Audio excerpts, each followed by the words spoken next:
Hi hello ಎಲ್ರಿಗೂ ನಮಸ್ಕಾರ. Welcome to ಅಮ್ಮನ ಕೈ ರುಚಿ. ಈ ದಿನ ನಾವು ಪಡವಲಕಾಯಿ ಜೊತೆ ಅವರೆಬೇಳೆ ಹಾಗೂ ಸೀಗಡಿನ ಹಾಕಿ ಸಾಂಬಾರು ಮಾಡೋದು ಹೇಗೆ ಅಂತ ನೋಡೋಣ ಬನ್ನಿ.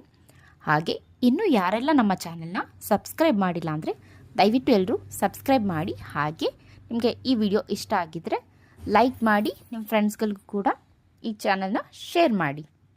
ಇವಾಗ ನಾವು ಪಡವಲಕಾಯಿಗೆ ಸೀಗಡಿಯನ್ನು ಹಾಕಿ ಸಾಂಬಾರು ಮಾಡೋದು ಹೇಗೆ ಅಂತ ತೋರಿಸ್ಕೊಡ್ತೀವಿ. ಮೊದಲಿಗೆ ಬೇಕಾಗಿರುವಂತಹ ಸಾಮಗ್ರಿಗಳು ನೋಡಿ. ಇಲ್ಲಿ ಪಡವಲಕಾಯಿನ ಚೆನ್ನಾಗಿ ತೊಳೆದು ಸಣ್ಣದಾಗಿ ಅಂದರೆ ಮೀಡಿಯಮ್ ಸೈಜಲ್ಲಿ ಕಟ್ ಮಾಡ್ಕೊಂಡು ಇಟ್ಕೊಂಡಿದ್ದೀವಿ. ಹಾಗೆ ನೋಡಿ, ಸೀಗಡಿ ಕೂಡ ಒಂದು ದೊಡ್ಡ ಕಪ್ಪಷ್ಟು ತಗೊಂಡಿದ್ದೀವಿ. ಹಾಗೆ ಇದಕ್ಕೆ ಬೇಕಾಗಿರುವಂತಹ ಅವರೆಬೇಳೆನ ಕೂಡ ಇಲ್ಲಿ ನೆನೆಸ್ಕೊಂಡು ಇಟ್ಕೊಂಡಿದ್ದೀವಿ. ಇದಕ್ಕೆ ಮತ್ತೆ ಇನ್ನು ಏನೇನು ಸಾಮಗ್ರಿ ಬೇಕು? ಮಸಾಲೆ ರುಬ್ಕೊಳ್ಳೋಕ್ಕೆ ಕೆಲವು ಸಾಮಗ್ರಿಗಳು ಬೇಕು. ಏನಪ್ಪ ಅಂದರೆ ಈರುಳ್ಳಿ, 2 ಈರುಳ್ಳಿ ಉದ್ದು ಕಟ್ ಮಾಡ್ಕೊಂಡಿದ್ದೀವಿ, ಒಂದು ದೊಡ್ಡ ಟೊಮ್ಯಾಟೊ, ತೆಂಗಿನಕಾಯಿ ತುರಿ, ಶುಂಠಿ, ಬೆಳ್ಳುಳ್ಳಿ, ಕಡಲೆ, ಗಸಗಸೆ, ಚಕ್ಕೆ ಹಾಗೂ ಲವಂಗ, ಇದ್ರ ಜೊತೆಗೆ ಧನಿಯಾ ಪೌಡ್ರು ಹಾಗೆ ಖಾರದ ಪುಡಿನ ತಗೊಂಡಿದ್ದೀವಿ. ಈಗ ಹೇಗೆ ಮಾಡೋದು ಅಂತ ನೋಡೋಣ ಬನ್ನಿ. ಈಗ ಮೊದಲಿಗೆ ಒಂದು ಬಾಣಲಿ ತಗೊಂಡು ಅದಕ್ಕೆ ಸೀಗಡಿನ ಹಾಕಿ ಹುರ್ಕೋಬೇಕಾಗತ್ತೆ.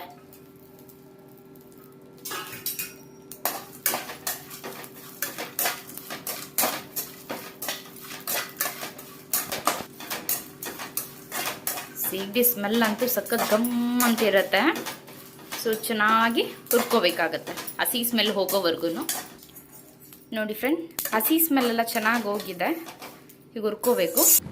ಈಗ ಹುರಿದಿರುವಂತಹ ಸೀಗಡಿನ ಒಂದು ಪಾತ್ರೆಯಲ್ಲಿ ಹಾಕಿ ಅದನ್ನು ಸ್ವಲ್ಪ ಹೊತ್ತು ನೆನೆಸ್ಬೇಕಾಗತ್ತೆ. ಅದು ಯಾಕಂದರೆ ಹುರಿದ್ಮೇಲೆ ಸೀಗಡಿ ಗಟ್ಟಿಗಾಗಿರುತ್ತಲ್ಲ, ಅದ್ರದ್ದು ಸಾಫ್ಟ್ನೆಸ್ ಬರಬೇಕಾಗತ್ತೆ. ಹಾಗಾಗಿ ಸ್ವಲ್ಪ ಹೊತ್ತು ನೆನೆಸ್ಬೇಕು. ಏನಕ್ಕೆ ಅಂದರೆ ಕೆಲವು ಮಸಾಲೆನ ರೆಡಿ ಮಾಡ್ಕೋಬೇಕಾಗತ್ತೆ ಹುರ್ಕೊಂಡು. ಮೊದಲಿಗೆ ಎಣ್ಣೆ ಹಾಕ್ತಾ ಇದ್ದೀವಿ. ಎಣ್ಣೆ ಕಾದ ನಂತರ ಅದಕ್ಕೆ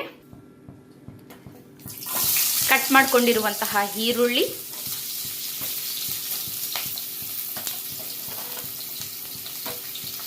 ಬೆಳ್ಳುಳ್ಳಿ,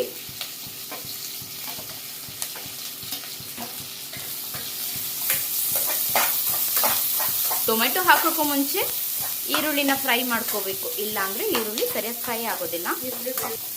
ನೋಡಿ, ಇವಾಗ ಈರುಳ್ಳಿ, ಶುಂಠಿ ಹಾಗೂ ಬೆಳ್ಳುಳ್ಳಿನ ಸ್ವಲ್ಪ ಫ್ರೈ ಮಾಡ್ಕೊಳ್ಳೋಣ.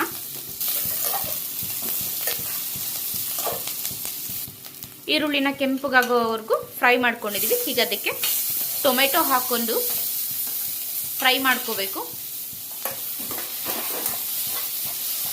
ನೋಡಿ, ಫ್ರೈ ಆಗ್ತಾ ಇದೆ. ಇದಕ್ಕೇನೆ ಕಡಲೆ, ಚಕ್ಕೆ, ಲವಂಗ ಹಾಗೂ ಗಸಗಸೆನ ಇದ್ರ ಜೊತೆನೆ ಹಾಕೊಂಡು ಫ್ರೈ ಮಾಡ್ಕೋಬೇಕು.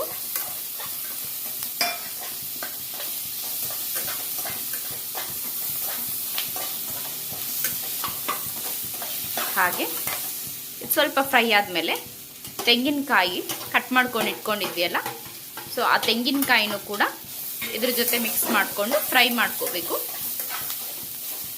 ಹೀಗೆ ಹೈ ಫ್ಲೇಮಲ್ಲೇ ಫ್ರೈ ಮಾಡ್ಕೊಳ್ಳಿ. ನೋಡಿ, ಈಗ ಚೆನ್ನಾಗಿ ಫ್ರೈ ಆಗಿದೆ. ಇದನ್ನ ಒಂದು 10 ನಿಮಿಷ ತಣ್ಣಗಾಗೋದಕ್ಕಿಡೋಣ. ಯಾಕಂದರೆ ಇದನ್ನು ಗ್ರೈಂಡ್ ಮಾಡ್ಕೋಬೇಕಾಗತ್ತೆ. ಮಸಾಲೆನ ಹೀಗೆ ಫೈನ್ ಪೇಸ್ಟ್ ಮಾಡ್ಕೋಬೇಕು. ಈಗ ಒಂದು ಪಾತ್ರೆನ ಬಿಸಿ ಮಾಡ್ಕೋಬೇಕು. ಪಾತ್ರೆ ಕಾದಿದೆ. ಈಗ ಅದಕ್ಕೆ ಒಗ್ಗರಣೆಗೆ ಬೇಕಾಗುವಷ್ಟು ಎಣ್ಣೆ ಹಾಕ್ಕೊಳ್ಳೋಣ.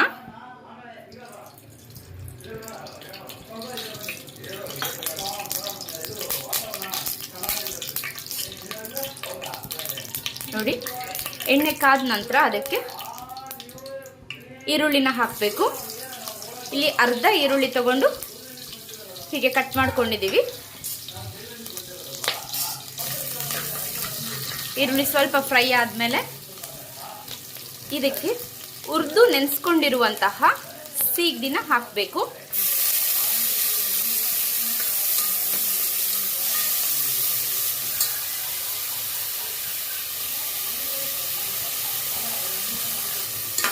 ಹೀಗೆ ಸೀಗಡಿನ ಫ್ರೈ ಮಾಡ್ಕೋಬೇಕು.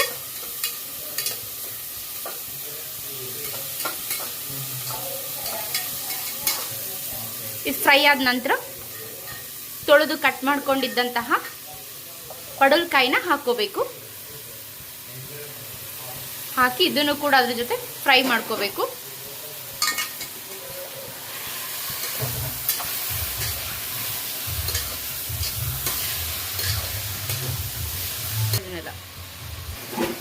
ಈಗ ಇದು ಫ್ರೈ ಆಗಿದೆ. ಇದ್ರ ಜೊತೆನೆ ನೆನೆಸಿಟ್ಟಿದ್ದಂತಹ ಅವರೆಬೇಳೆನ ಹಾಕೋಬೇಕು. ಅವರೆಬೇಳೆ ಕೂಡ ಹಾಕೊಂಡು ಇದನ್ನ ಮಿಕ್ಸ್ ಮಾಡ್ಕೋಬೇಕು. ನೋಡಿ, ಹೀಗೆ ಎಲ್ಲಾನು ಚೆನ್ನಾಗಿ ಮಿಕ್ಸ್ ಮಾಡ್ಕೋಬೇಕು. ಹಾಗೆ ಇದಕ್ಕೇನೆ ಉಪ್ಪು ಹಾಕೊಬೇಕು. ಉಪ್ಪು ಹಾಕೊಂಡು ಮತ್ತೆ ಚೆನ್ನಾಗಿ ಫ್ರೈ ಮಾಡ್ಕೊಬೇಕು. ಉಪ್ಪು ಒಗ್ಗರಣೆಗೆ ಹಾಕೊಳ್ಳೋದ್ರಿಂದ ತರಕಾರಿಗೆ ಮತ್ತು ಬೇಳೆಗೆಲ್ಲ ಚೆನ್ನಾಗಿ ಉಪ್ಪು ಹಿಡಿಯುತ್ತೆ. ಈಗ ಪಡವಲಕಾಯಿ ಹಾಕೊಂಡಿದ್ದೀವಲ್ಲ, ಅದು ಸ್ಮೆಲ್ ಹೋಗೋವರೆಗೂ ಇದನ್ನು ಚೆನ್ನಾಗಿ ಫ್ರೈ ಮಾಡ್ಕೋಬೇಕು. ನೋಡಿ ಈಗ ಹೇಗೆ ಕಾಣಿಸ್ತಾ ಇದೆ ಅಂತ. ನೋಡಿ, ಹಸಿ ಸ್ಮೆಲ್ಲೆಲ್ಲ ಹೋಗಿದೆ. ಈಗ ನೋಡಿ ಹೇಗೆ ಸ್ವಲ್ಪ ಚೆನ್ನಾಗಿ ಒಗ್ಗರಣೆಲ್ಲ ಸ್ವಲ್ಪ ಬೆಂದಿದೆ.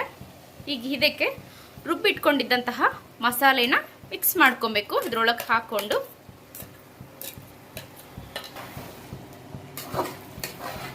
ನೋಡಿ, ಹೀಗೆ ರುಬ್ಬಿದ್ದಂತಹ ಮಸಾಲೆನ ಚೆನ್ನಾಗಿ ಮಿಕ್ಸ್ ಮಾಡ್ಕೋಬೇಕು. ಈಗ ಇದಕ್ಕೆ ನೀರು ಹಾಕೋಬೇಡಿ. ಸ್ವಲ್ಪ ಹೀಗೆ ಗಟ್ಟಿ ಇರಬೇಕಾದ್ರೆ ಸ್ವಲ್ಪ ಬೇಯಲಿ. ನೀರನ್ನ ಆಮೇಲೆ ಹಾಕೊಳ್ಳೋಣ. ನೋಡಿ, ಈಗ ಹಸಿ ಸ್ಮೆಲ್ ಹೋಗಿದೆ. ಇದಕ್ಕೇನೆ ನೀರು ಹಾಕೋಬೇಕು. ನೀರು ಹಾಕೊಂಡು ಚೆನ್ನಾಗಿ ತಿರುವಿ.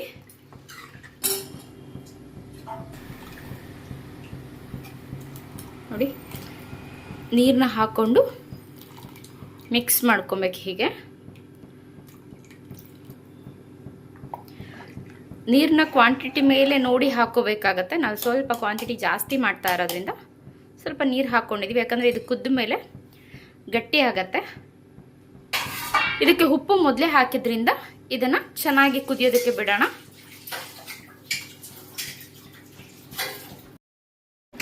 ನೋಡಿ, ಸಾಂಬಾರು ಹೀಗೆ ಚೆನ್ನಾಗಿ ಕುದೀತಾ ಇದೆ. ತಿರುಕೋಬೇಕು, ಇಲ್ಲ ಅಂದರೆ ತಳ ಹಿಡಿಯುತ್ತೆ.